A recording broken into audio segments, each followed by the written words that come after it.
Continued page 189। প্রশ্ন 26, নারী শিক্ষার ভাণ্ডারকে এবং ভুল নারী শিক্ষার ভাণ্ডার কে এবং কী উদ্দেশ্যে গঠন করেন? উত্তর, বিদ্যাসাগর নারী শিক্ষার ভাণ্ডার গঠন করেন।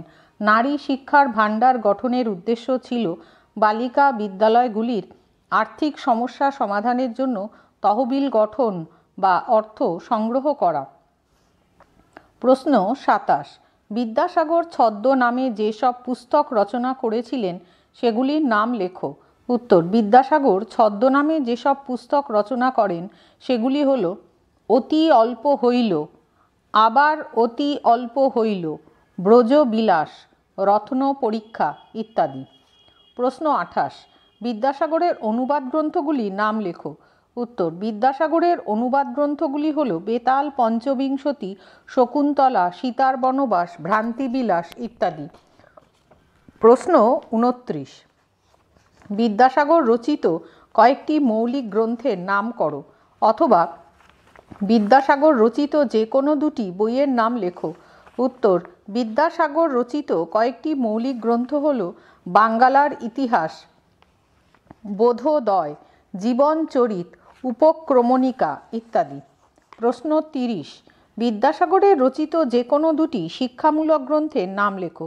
উত্তর, বিদ্যাসাগর রচিত কয়েকটি শিক্ষামূলক গ্রন্থ হল বর্ণপরিচয়, কথামালা, বোধোদয়, ব্যাকরণ কৌমুদী। প্রশ্ন 31, বিদ্যাসাগরকে প্রথম আধুনিক বাঙালি বলা হয় কেন? উত্তর, বিদ্যাসাগর প্রাচ্য শিক্ষায় বিশারদ হয়েও যুগের দাবিকে অস্বীকার করেননি। তিনি ধর্মীয় গোঁড়ামি, অন্ধবিশ্বাস ও সব রকমের কুসংস্কার থেকে মুক্ত ছিলেন। বাংলা ভাষা ও সাহিত্যের অনেক উন্নতি করেছিলেন, তাই তাঁকে প্রথম আধুনিক বাঙালি বলা হয়। প্রশ্ন 32, বিদ্যাসাগর কোন কোন সংবাদপত্রের সঙ্গে যুক্ত ছিলেন? উত্তর, বিদ্যাসাগর তত্ত্ববোধিনী ও সর্বশুভকরী এই দুটি সংবাদপত্রের সঙ্গে প্রত্যক্ষভাবে যুক্ত ছিলেন। এছাড়া সোমপ্রকাশ ও হিন্দু প্যাট্রিয়ট পত্রিকার সঙ্গেও যুক্ত ছিলেন তিনি। প্রশ্ন 33, প্রাথমিক শিক্ষা সম্পর্কে বিদ্যাসাগরের দুটি উল্লেখযোগ্য প্রস্তাব লেখো। উত্তর, প্রাথমিক শিক্ষা সম্পর্কে বিদ্যাসাগরের দুটি উল্লেখযোগ্য প্রস্তাব হল: 1. শিক্ষার্থীদের মাতৃভাষার মাধ্যমে পাঠ দান করতে হবে। 2. পাঠ্যক্রমে সাধারণ গণিত, ভূগোল, ইতিহাস, জ্যামিতি, প্রকৃতি বিজ্ঞান, নীতি বিজ্ঞান, শারীরতত্ত্ব ও রাষ্ট্রবিজ্ঞানকে স্থান দিতে হবে। প্রশ্ন 34, ইংরেজি শিক্ষার প্রতি বিদ্যাসাগরের চিন্তাধারা কী ছিল? উত্তর, বিদ্যাসাগর মনে করতেন বাংলা ভাষা ও সাহিত্যের উন্নতি সম্ভব ইংরেজি ভাষা ও সাহিত্য অনুশীলনের মাধ্যমে। তাই তিনি বাংলা ও সংস্কৃত ভাষার পাশাপাশি ইংরেজি ভাষা ও সাহিত্যের ওপর জোর দিতেন। প্রশ্ন 35, সংস্কৃত শিক্ষা সম্বন্ধে বিদ্যাসাগরের দৃষ্টিভঙ্গি কীরূপ ছিল? উত্তর, বিদ্যাসাগরের মতে বাংলা ভাষার লৌকিক ব্যবহার ও কথোপকথন অত্যন্ত নিম্নমানের। সংস্কৃত শব্দ ভাণ্ডার এই ভাষায় সন্নিবেশিত না করলে এর শ্রীবৃদ্ধি করা যাবে না। এই সব কারণে সংস্কৃত ভাষায় ব্যুৎপত্তি অর্জন করা দরকার বলে মনে করতেন তিনি। প্রশ্ন 36, বিদ্যাসাগরের পরিকল্পিত মডেল স্কুলগুলি বাংলার কোন কোন জেলায় স্থাপিত হয়েছিল? উত্তর, বিদ্যাসাগরের পরিকল্পিত মডেল স্কুলগুলি বাংলার যে জেলায় স্থাপিত হয়েছিল সেগুলি হল হুগলি, বর্ধমান, নদিয়া ও মেদিনীপুর। প্রশ্ন 37, ঈশ্বরচন্দ্রকে কারা কেন বিদ্যাসাগর উপাধি দেন? উত্তর, ঈশ্বরচন্দ্রকে সংস্কৃত কলেজের পক্ষ থেকে বিদ্যাসাগর উপাধি দেওয়া হয় কারণ তিনি সংস্কৃত, ইংরেজি সাহিত্য, বেদান্ত, স্মৃতি ও ন্যায় ইত্যাদি সব ধরনের বিষয়ে পারদর্শী ছিলেন। প্রশ্ন 38, বর্ণপরিচয় কে রচনা করেন এবং কত খ্রিস্টাব্দে তা প্রকাশিত হয়? উত্তর, ঈশ্বরচন্দ্র বিদ্যাসাগর বর্ণপরিচয় রচনা করেন এবং তা 1855 খ্রিস্টাব্দে প্রকাশিত হয়। প্রশ্ন 39, ঈশ্বরচন্দ্র বিদ্যাসাগরের যে কোনো দুটি সমাজসেবামূলক কাজের উল্লেখ করো। উত্তর, ঈশ্বরচন্দ্র বিদ্যাসাগরের দুটি সমাজসেবামূলক কাজ হল: 1. বিধবা বিবাহ প্রবর্তন, 2. নারী শিক্ষার বিস্তার। প্রশ্ন 40, প্রাথমিক শিক্ষার উদ্দেশ্যে ঈশ্বরচন্দ্র বিদ্যাসাগর কোন কোন পাঠ্যপুস্তক রচনা করেন? পেজ 190। উত্তর, প্রাথমিক শিক্ষার উদ্দেশ্যে ঈশ্বরচন্দ্র বিদ্যাসাগর বর্ণ পরিচয় ব্র্যাকেটে প্রথম ভাগ এবং দ্বিতীয় ভাগ ব্র্যাকেট ক্লোজড রচনা করেন। পরবর্তীকালে তিনি বাংলার ইতিহাস, চারু পাঠ ও জীবনচরিত রচনা করেন। প্রশ্ন 41। গণশিক্ষা বিস্তারের উদ্দেশ্যে বিদ্যাসাগরের লেখা গ্রন্থগুলির নাম উল্লেখ করো। উত্তর, গণশিক্ষা বিস্তারের উদ্দেশ্যে বিদ্যাসাগরের লেখা গ্রন্থগুলি হল বর্ণপরিচয়, বোধোদয়, কথামালা, ভ্রান্তিবিলাস, সীতার বনবাস, বেতাল পঞ্চবিংশতি ইত্যাদি। প্রশ্ন 42। নর্মাল স্কুল কে প্রতিষ্ঠা করেন? মেট্রোপলিটন ইনস্টিটিউশনের বর্তমান নাম কি? উত্তর, ঈশ্বরচন্দ্র বিদ্যাসাগর নর্মাল স্কুল প্রতিষ্ঠা করেন। উত্তরের দ্বিতীয় ভাগ। মেট্রোপলিটন ইনস্টিটিউশনের বর্তমান নাম বিদ্যাসাগর কলেজ। প্রশ্ন 43। বিদ্যাসাগরের বেতাল পঞ্চবিংশতি এবং শকুন্তলা গ্রন্থ দুটি কোন কোন মূল গ্রন্থ থেকে অনুদিত? উত্তর, বিদ্যাসাগরের বেতাল পঞ্চবিংশতি হিন্দি বেতাল পচ্চিশি থেকে এবং শকুন্তলা গ্রন্থটি কালিদাসের অভিজ্ঞান শকুন্তলম থেকে অনুদিত। প্রশ্ন 44। বিদ্যাসাগর কত খ্রিস্টাব্দে সংস্কৃত কলেজের অধ্যাপক পদে এবং কত খ্রিস্টাব্দে সংস্কৃত কলেজের অধ্যক্ষ পদে নিযুক্ত হন? উত্তর, বিদ্যাসাগর 1850 খ্রিস্টাব্দে সংস্কৃত কলেজের অধ্যাপক পদে এবং 1851 খ্রিস্টাব্দে সংস্কৃত কলেজের অধ্যক্ষ পদে নিযুক্ত হন। প্রশ্ন 45। কোন বিশিষ্ট শিক্ষাবিদ ঈশ্বরচন্দ্র বিদ্যাসাগরকে বাংলা ভাষার প্রথম যথার্থ শিল্পী আখ্যা দিয়েছেন? বিদ্যাসাগরের লেখা ভ্রান্তিবিলাস কোন ইংরেজি পুস্তকের বঙ্গানুবাদ? উত্তর, রবীন্দ্রনাথ ঠাকুর ঈশ্বরচন্দ্র বিদ্যাসাগরকে বাংলা ভাষার প্রথম যথার্থ শিল্পী আখ্যা দিয়েছিলেন। বিদ্যাসাগরের লেখা ভ্রান্তিবিলাস শেক্সপিয়ারের কমেডি অফ এরার্স গ্রন্থের বঙ্গানুবাদ। প্রশ্ন 46। বিদ্যাসাগর শিক্ষার প্রসারে কোন কোন শিক্ষামূলক উদ্যোগ গ্রহণ করেছিলেন? উত্তর, বিদ্যাসাগর বিদ্যালয় প্রতিষ্ঠা, শিক্ষা উপকরণ তৈরি এবং সকলের জন্য শিক্ষার সুযোগ উন্নীত করার লক্ষ্যে শিক্ষা সংস্কারের জন্য প্রচার চালিয়েছেন। প্রশ্ন 47। বিদ্যাসাগরের নারী অধিকারের পক্ষে ওকালতি ভারতীয় সমাজকে কিভাবে প্রভাবিত করেছিল?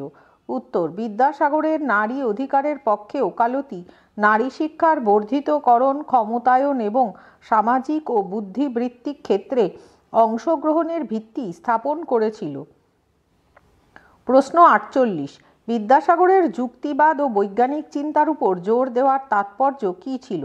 উত্তর, যুক্তিবাদ ও বৈজ্ঞানিক চিন্তাধারার উপর বিদ্যাসাগরের জোর দেওয়া কুসংস্কার দূর করতে, সমালোচনামূলক অনুসন্ধানের প্রসার ঘটাতে এবং বৌদ্ধিক কৌতূহলের চেতনাকে উৎসাহিত করতে সহায়তা করেছিল। প্রশ্ন 49। বর্ণপরিচয় কি? উত্তর, বর্ণপরিচয় বিদ্যাসাগরের অবিস্মরণীয় কীর্তি। বাংলা ভাষা বলা ও লেখার পদ্ধতি প্রকরণ সম্বন্ধে বিদ্যাসাগরের সুচিন্তার ফলই হল বর্ণপরিচয়। তিনি বর্ণপরিচয়ের প্রথম ও দ্বিতীয় দুটি ভাগ প্রকাশ করেন। প্রথম ভাগে রয়েছে স্বরবর্ণ ও ব্যঞ্জনবর্ণের ব্যবহার এবং দ্বিতীয় ভাগে আছে সংযুক্ত বর্ণের ব্যবহার। প্রশ্ন 50। সামাজিক সমস্যা সম্পর্কে বিদ্যাসাগরের গভীর উপলব্ধির প্রতিফলন তাঁর সাহিত্যকর্মে কিভাবে ঘটেছে? উত্তর, প্রবন্ধ, কবিতা এবং ঐতিহাসিক গ্রন্থ সহ বিদ্যাসাগরের সাহিত্যগুলি সামাজিক সমস্যাগুলির প্রতি তাঁর গভীর অন্তর্দৃষ্টি এবং প্রগতিশীল সংস্কারের জন্য তাঁর দৃষ্টিভঙ্গি প্রদর্শন করে। প্রশ্ন 51। বেগম রোকেয়ার পুরো নাম কী ছিল? তিনি কত খ্রিস্টাব্দে কোথায় জন্মগ্রহণ করেন? উত্তর, বেগম রোকেয়ার পুরো নাম ছিল বেগম রোকেয়া সাখাওয়াত হোসেন। দ্বিতীয় ভাগ। তিনি 1880 খ্রিস্টাব্দে 9 ডিসেম্বর রংপুর জেলার পায়রাবন্ধ গ্রামে জন্মগ্রহণ করেন। প্রশ্ন 52। বেগম রোকেয়া কোন ভাষায় তাঁর সাহিত্যকর্ম রচনা করেছেন? উত্তর, বেগম রোকেয়া মূলত বাংলা এবং উর্দু ভাষায় তাঁর সাহিত্যকর্ম রচনা করেছেন। তিনি সহজ এবং প্রাঞ্জল ভাষায় সমাজের বিভিন্ন সমস্যার সমাধান ও নারীর অবস্থার উন্নয়ন নিয়ে লিখেছেন। প্রশ্ন 53, বেগম রোকেয়ার প্রথম প্রকাশিত রচনা কোনটি এবং কবে প্রকাশিত হয়? এটি কী বিষয়ে ছিল? উত্তর, বেগম রোকেয়ার প্রথম প্রকাশিত রচনা ছিল পিপাসা, যা 1902 খ্রিস্টাব্দে প্রকাশিত হয়। দ্বিতীয় ভাগ, এই রচনাটি ছিল একটি গল্প যা সমাজের তৎকালীন অবস্থা এবং নারীর অবস্থান নিয়ে লেখা। এটি তাঁর সাহিত্যিক জীবন শুরু করার অন্যতম মাইল ফলক হিসেবে বিবেচিত হয়। প্রশ্ন 54, বেগম রোকেয়া নারী শিক্ষার জন্য কোন বিদ্যালয় প্রতিষ্ঠা করেন? উত্তর, বেগম রোকেয়া 1911 খ্রিস্টাব্দে কলকাতায় সাখাওয়াত মেমোরিয়াল গার্লস স্কুল প্রতিষ্ঠা করেন। এই স্কুলটি ছিল নারীদের শিক্ষিত করার জন্য তাঁর একটি বড় উদ্যোগ, যা তখনকার সমাজে নারীদের শিক্ষার অভাব দূর করার লক্ষ্যে গঠিত হয়েছিল। প্রশ্ন 55, বেগম রোকেয়া নারী সমাজের উন্নয়নে কোন সংগঠন প্রতিষ্ঠা করেছিলেন? উত্তর, বেগম রোকেয়া 1916 খ্রিস্টাব্দে আঞ্জুমান-ই খাওয়াতিন-ই-ইসলাম নামে একটি সংগঠন প্রতিষ্ঠা করেন। এই সংগঠনটি নারীদের সামাজিক ও শিক্ষার উন্নয়নের জন্য কাজ করত। পেজ 191, এর মাধ্যমে তিনি মুসলিম নারীদের জন্য শিক্ষা এবং অধিকার আদায়ের আন্দোলনে অগ্রণী ভূমিকা পালন করেন। পেজ ভুল। প্রশ্ন 56, বেগম রোকেয়ার পদ্ম রাগ উপন্যাসের প্রধান বিষয়বস্তু কী? উত্তর, পদ্ম রাগ উপন্যাসে নারীর আত্মনির্ভরশীলতা এবং সামাজিক উন্নয়নের প্রয়োজনীয়তার উপর আলোকপাত করা হয়েছে। এই উপন্যাসে বেগম রোকেয়া দেখিয়েছেন কিভাবে নারীরা নিজেদের অবস্থার পরিবর্তন করতে পারে। এটি নারীদের স্বাধীনতার প্রতি তাঁর গভীর বিশ্বাসের প্রতিফলন। প্রশ্ন 57, বেগম রোকেয়া কোন প্রবন্ধে কিভাবে অবরোধ প্রথার সমালোচনা করেছেন? উত্তর, বেগম রোকেয়া অবরোধবাসিনী প্রবন্ধে অবরোধ প্রথার সমালোচনা করেছেন। এই প্রবন্ধে তিনি মুসলিম সমাজে নারীদের উপর আরোপিত কঠোর বিধি নিষেধ এবং তাদের অবরুদ্ধ জীবনের বিরুদ্ধে সোচ্চার হয়েছেন। এই প্রবন্ধটি নারীর মুক্তির জন্য তাঁর জোরালো কণ্ঠস্বর প্রকাশ করে। প্রশ্ন 58, সুলতানার স্বপ্ন কাহিনীতে বেগম রোকেয়া কী দেখিয়েছেন? উত্তর, সুলতানার স্বপ্ন বেগম রোকেয়া লেখা একটি বিজ্ঞান কল্প কাহিনী, যেখানে তিনি একটি আদর্শ সমাজের ছবি এঁকেছেন। এই সমাজে নারীরা শাসন করছে এবং পুরুষরা গৃহস্থালির কাজে নিয়োজিত রয়েছে। এটি ছিল তাঁর নারী স্বাধীনতার ধারণার একটি সৃজনশীল প্রকাশ। প্রশ্ন 59, বেগম রোকেয়ার লেখায় নারীর অধিকার এবং শিক্ষার গুরুত্ব কিভাবে ফুটে উঠেছে? উত্তর, বেগম রোকেয়ার লেখায় নারীর অধিকার এবং শিক্ষার গুরুত্ব অত্যন্ত স্পষ্টভাবে ফুটে উঠেছে। তিনি বিশ্বাস করতেন শিক্ষাই নারীদের সমানাধিকার অর্জনের প্রধান উপায়। তাঁর রচনা নারীদের আত্মনির্ভরশীলতা এবং সমাজে তাদের অবস্থানের উন্নতির জন্য এক কার্যকরী মাধ্যম ছিল। প্রশ্ন 60, বেগম রোকেয়ার মতিচুর প্রবন্ধ গ্রন্থের মূল বিষয়বস্তু কী ছিল? উত্তর, মতিচুর গ্রন্থে বেগম রোকেয়া নারীর অধিকার, সমাজের কুসংস্কার এবং শিক্ষা নিয়ে তাঁর মতামত প্রকাশ করেছেন। এই গ্রন্থে তিনি স্পষ্ট ভাষায় বলেছেন কিভাবে নারীদের শিক্ষার মাধ্যমে তাদের অবস্থার উন্নতি করা যেতে পারে। এটি ছিল তাঁর প্রগতিশীল চিন্তার একটি নিদর্শন। প্রশ্ন 61, বেগম রোকেয়া কোন সংগঠন প্রতিষ্ঠা করেন যা নারীদের শিক্ষা এবং অধিকার নিয়ে কাজ করত? উত্তর, বেগম রোকেয়া 1916 খ্রিস্টাব্দে আঞ্জুমান-ই-খাওয়াতি-ই-ইসলাম নামে একটি সংগঠন প্রতিষ্ঠা করেন। এই সংগঠনটি মুসলিম নারীদের শিক্ষার প্রসার এবং সামাজিক উন্নয়নে গুরুত্বপূর্ণ ভূমিকা পালন করত।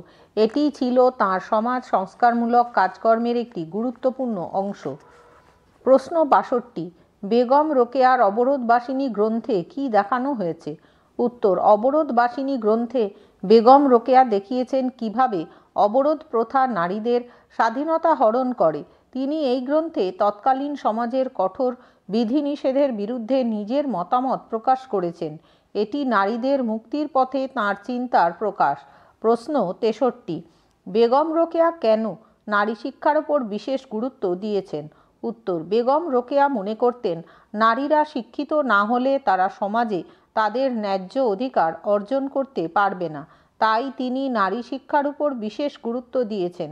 তাঁর মতে শিক্ষাই নারীদের স্বাবলম্বী করার এবং সমাজে সম্মানজনক স্থান অর্জনের মূল চাবিকাঠি। প্রশ্ন 63, বেগম রোকেয়ার মতে নারী স্বাধীনতার অর্থ কী? উত্তর, বেগম রোকেয়ার মতে নারী স্বাধীনতার অর্থ হল নারীদের স্বাধীনভাবে চিন্তা ও কাজ করার অধিকার। তিনি বিশ্বাস করতেন যে নারী স্বাধীনতা শুধু শিক্ষার মাধ্যমে অর্জন করা সম্ভব। তাঁর লেখায় তিনি বারবার নারীদের মুক্তির প্রয়োজনীয়তা তুলে ধরেছেন।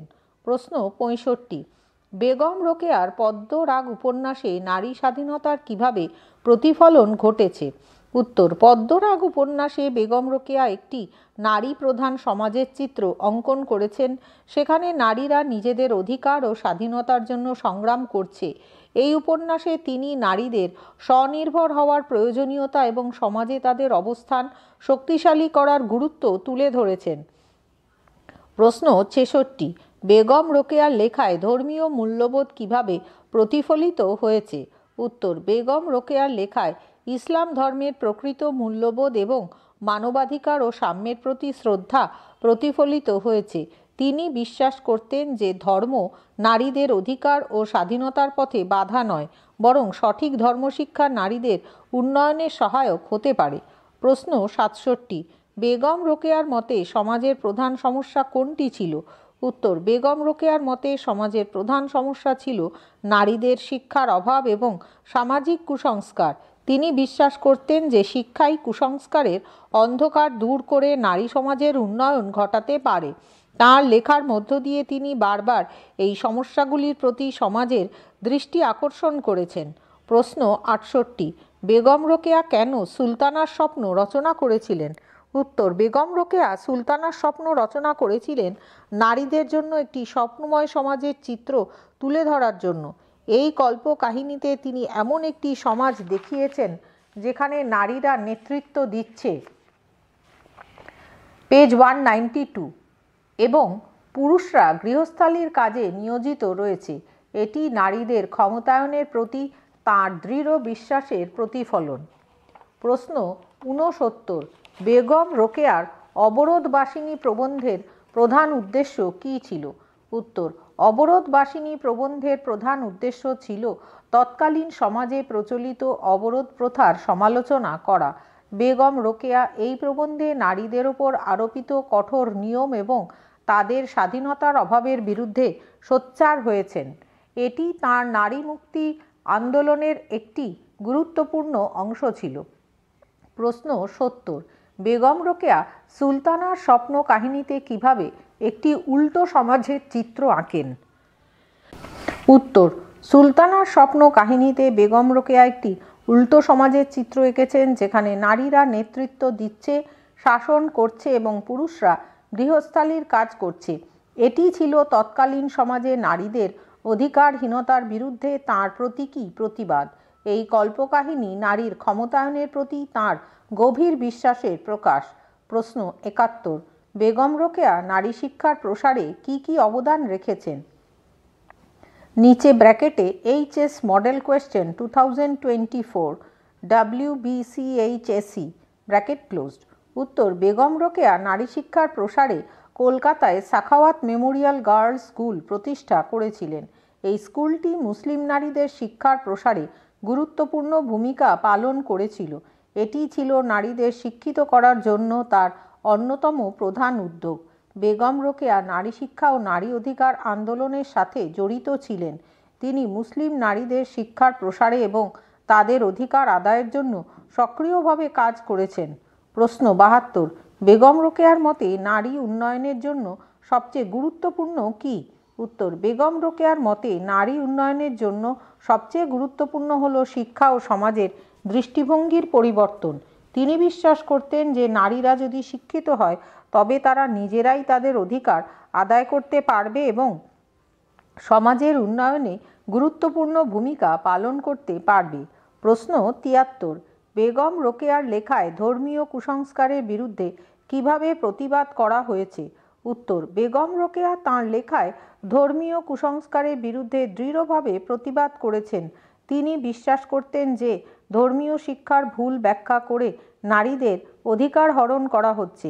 তাঁর রচনায় তিনি এই কুসংস্কারগুলির বিরুদ্ধে সোচ্চার হয়েছেন এবং সমাজে শিক্ষার মাধ্যমে পরিবর্তনের আহ্বান জানিয়েছেন। প্রশ্ন ৭৪। বেগম রোকেয়ার মতে সমাজের উন্নয়নে নারীদের ভূমিকা কিভাবে নিশ্চিত করা যেতে পারে? উত্তর, বেগম রোকেয়ার মতে সমাজের উন্নয়নে নারীদের ভূমিকা নিশ্চিত করতে প্রথমে তাদের শিক্ষিত করতে হবে। শিক্ষার মাধ্যমে নারীরা সচেতন এবং স্বাবলম্বী হয়ে সমাজের বিভিন্ন ক্ষেত্রে অবদান রাখতে সক্ষম হবে। তিনি মনে করতেন নারী শিক্ষা সমাজের সার্বিক উন্নয়নে অন্যতম প্রধান উপাদান। প্রশ্ন ৭৫। বেগম রোকেয়ার লেখায় ইসলাম ধর্মের কোন মূল্যবোধের প্রতি গুরুত্ব দেওয়া হয়েছে? উত্তর, বেগম রোকেয়ার লেখায় ইসলাম ধর্মের আসল মূল্যবোধের প্রতি গুরুত্ব দেওয়া হয়েছে, যা মানবাধিকার ও সাম্যবাদের উপর ভিত্তি করে প্রতিষ্ঠিত।